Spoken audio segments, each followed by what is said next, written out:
Donc je m'ennuyais et comme toutes les personnes qui s'ennuient, j'ai voulu m'occuper. Et j'avais une vieille robe dans mon placard qui n'avait pas une grande valeur émotionnelle, mais qui avait un joli tissu avec des manches qui ressemblaient à des ailes. Enfin, elle était trop longue. C'était un énorme sac en fait. Et du coup, je me suis dit je vais la couper. Donc d'abord j'ai noté où est-ce que je voulais qu'elle arrive et j'en voulais qu'elle soit assez courte. Et, euh, et une fois que ça c'était fait, je me suis démerdée dans le tissu pour réussir à la couper à peu près droit. Parce que en plus d'être extrêmement longue, elle était aussi extrêmement ronde. Et donc c'était pas possible de faire une mesure droite. Il fallait mesurer, il fallait faire une courbe pour pouvoir la couper. Euh, Sauf que j'étais assez, comment dire, assez ennuyée. Et du coup, j'ai fait ça un peu à l'arrache. Je me suis dit qu'au pire, ce serait un t-shirt. Donc voilà, donc là, je bloque le tissu une fois qu'il a été mesuré pour pouvoir le couper sans qu'il bouge devant et derrière. Et pour faire ça, il faut s'assurer que le tissu est bien mis à plat, sinon ça fait des gros dégâts.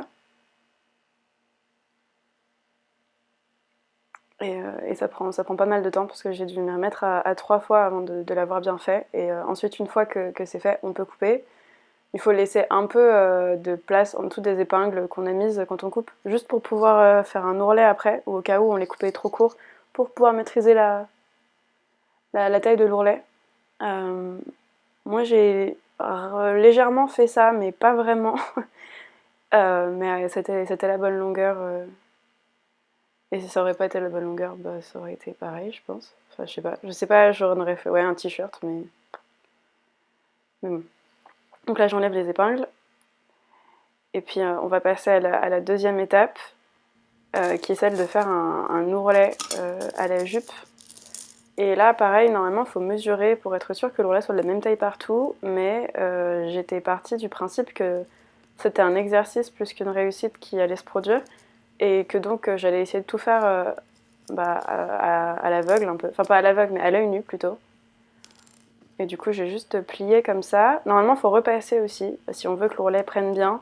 Moi, j'ai repassé, mais euh, bien plus tard. Là, j'ai juste fait tout le tour de la robe qui était beaucoup plus long que ce que je pensais parce que c'est une robe qui est faite avec plusieurs panels en triangle et pas une seule jupe droite. Donc, il y a beaucoup de tissu qui est mis dans sa conception. Et il me reste énormément de tissu des chutes que j'ai coupées rien que de la jupe. Donc là, je fais l'ourlet tout autour à l'œil à peu près. Et, c'est une séquence très longue d'ourlet. Donc, j'attends qu'elle passe pour passer à la deuxième, enfin à la prochaine étape même plutôt. La prochaine étape qui est qu'une fois que j'ai fait cet ourlet, je décide d'enlever la dentelle parce que je trouve c'est une jolie dentelle, mais elle rend la robe assez laide. Et elle est présente sur le col et sur les manches. Et comme je voudrais changer le col et les manches, il faut que je l'enlève. Donc c'est ce que je fais. Là, je suis persuadée de le faire dans le champ de la caméra. Voilà, là je le fais dans le champ. Donc je prends un découvite et j'enlève les fils. Alors ce qui est facile à faire, hein, parce que je pense qu'elle a été faite à la main cette robe, vu comment les coutures que j'ai défaites sont presque aussi brouillonnes que les coutures que j'ai faites moi-même après. Et du coup, une fois que ça c'est fait, il n'y a plus de dentelle sur le col. Et donc je prends une craie, dans ma petite trousse à craie que j'avais fabriquée, et je vais enfiler la robe, voilà, et je vais marquer le nouveau col que je veux. J'aime pas trop ce col, il aplatit la poitrine, et puis il est pas très beau, quoi. Donc le nouveau col que je veux, je sais pas exactement comment il est, mais en tout cas, il est plus échancré. Et je l'ai marqué d'un côté, du coup, je vais le couper de ce côté-là. Mais d'abord, je le remarque devant et derrière pour être sûre qu'il soit bien mis. Sachant que derrière, il y a une fermeture éclair et que j'avais pas du tout envie de devoir refaire la fermeture, recoudre une fermeture éclair après. Donc le but, c'était de conserver la fermeture éclair. Et ben là, ça fonctionne plutôt bien. Donc je coupe d'un côté. Et c'est d'ailleurs le côté qui est le plus réussi maintenant que la robe est terminée. Et puis après, je coupe un peu derrière, mais c'est pas dingue, hein, ce que j'ai fait. Parce qu'en fait, il y avait un renfort pour que l'encolure soit belle et plate. Et quand j'ai coupé, j'ai pas vraiment fait attention à ça. Voilà, là, j'essaye de calquer la forme que j'ai coupée. Et ça fonctionne à peu près. Mais c'est pas top. Ce serait mieux de le faire avec une règle. Mais encore une fois, je voulais pas. Là, il est 15h. C'est important de savoir qu'il est 15h à ce moment-là parce que je termine la robe à 22h. Après quelques pauses, mais quand même. Et donc là, en fait, je prends un bout du tissu des manches que j'ai découpé parce que je l'ai trouvé vraiment ignoble.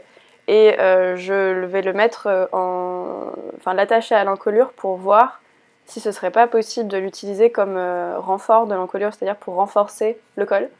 Sauf que je suis en train de faire une énorme bêtise, parce que c'est pas du tout comme ça qu'on fait, il faut faire des bandes d'abord, avant de faire ça.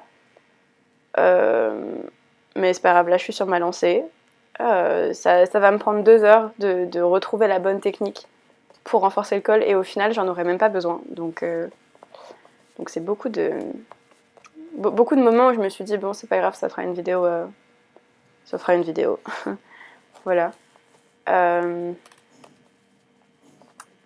À ce moment-là, il me semble que j'avais déjà cousu l'ourlet, mais que juste je l'ai pas filmé pour une raison qui m'échappe. Et il me semble que là, je vais aller coudre donc cette erreur. Voilà. La machine est présente d'ailleurs.